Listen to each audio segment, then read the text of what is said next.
दान देने के लिए धन नहीं है, कोई बात नहीं। हवन यज्ञ करने के लिए धन नहीं है, कोई बात नहीं। भंडारा करने के लिए धन नहीं है, कोई बात नहीं।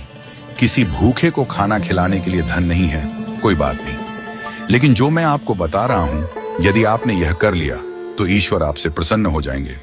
एक बार की बात है, एक गरीब महिला बस में चढ़ी।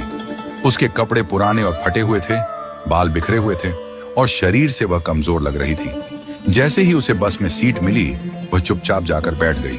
कुछ ही देर में अगले स्टॉप पर एक वृद्ध महिला बस में चढ़ी। उस गरीब महिला ने बिना देर की अपनी सीट उस वृद्ध महिला को दे दी और खुद खड़ी हो गई। जब वृद्ध महिला अपने स्टॉप पर उतरी तो वह वापस अपनी सीट पर बैठ गई। थोड़ी देर बाद एक छोटी बच्ची बस में चढ़ी। बच्ची को खड़ा देख उस महिला ने फिर से अपनी सीट दे दी और खुद खड़ी हो गई। बच्ची का स्टॉप आने पर वह वापस अपनी सीट पर बैठ गई। इसके बाद एक गर्भवती महिला आई। इस बार भी गरीब महिला ने बिना सोचे समझे अपनी सीट दे दी और खड़ी रही। गर्भवती महिला के उतरने पर वह फिर से अपनी सीट पर बैठ गई। थोड़ी देर बाद एक सामान्य महिला बस में चढ़ी। वह न वृद्ध थी, न बच्ची, न गर्भवती, पूरी तरह स्वस्थ लग रही थी। फिर भी गरीब महिला ने अपनी सीट छोड़ दी और उस महिला को बैठा दिया।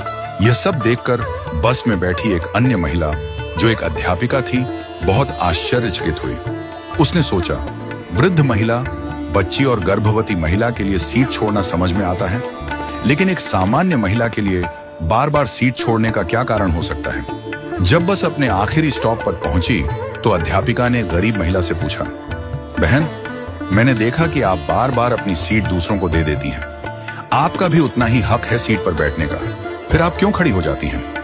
गरीब महिला मुस्कुराई और बोली, मैडम, मैं दूसरों के घरों में बर्तन साफ करती हूँ, खाना बनाती हूँ, झाड़ू पोछा करती हूँ। मेरे पास अधिक धन नहीं है कि मैं किसी को दान दे सकूं, भंडारा कर सकूं, हवन यज्ञ कर सकूं या किसी भूखे को भोजन करवा सकूं।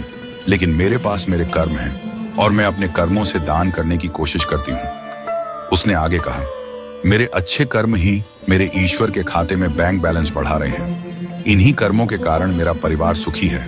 मेरे बच्चे पढ़ाई करते हैं, मेरा पति मेहनती और समझदार है। हमारे पास बहुत अधिक नहीं है, पर जो है उसमें हम खुश हैं।